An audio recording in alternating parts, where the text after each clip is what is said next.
I'm Benny Safdie. This is my brother. Josh. Yeah. Same last name. We made a movie called Daddy Longlegs, and yeah, it has many names. In France, it's going by Lenny and the Kids. In Iran, it's just a question mark right now. I think it's just going to be like Bad Jews or something like that. Or No, I'm joking. It kind of became like this slang frequency term that we started to kind of shoot around with each other, that we lived within when we were writing it. But it kind of came from the ruse, and I like the ugly and beautiful at the same time. Definitely has a very musical quality to it. For us, we would just, I don't know, it just became this thing like, go get some rosemary. And then it became shorthand, just rosemary, and it became this woman that, we didn't even, the movie just became this elusive woman. And then like we were always searching for rosemary, like when we were looking for things to write for the movie or perfect scenes that would happen to characters, we would always be like, we ourselves would be going and searching for that stuff.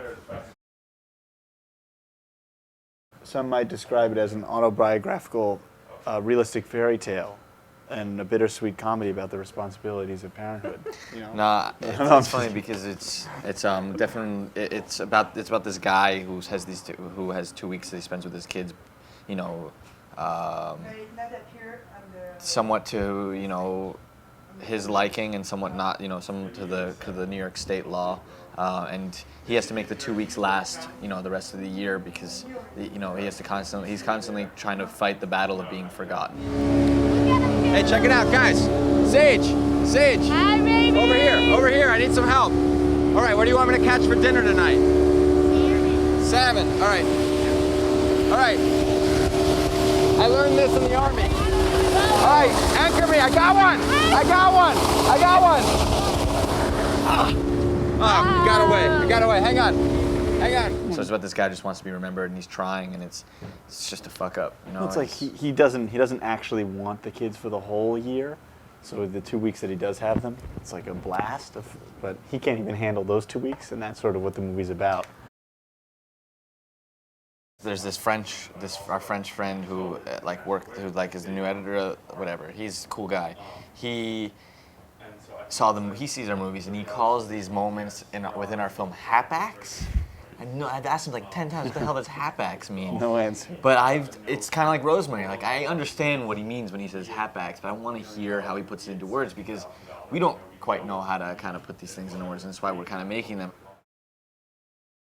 May 14th. May 14th, IFC Center, and then it'll be in a bunch of other places after that. We were talking about like how do you get somebody to recognize that something exists in the world? It's a very weird concept. This whole process of like getting the movie out there and all that stuff is kind of a drag, you have to, but it has to be done.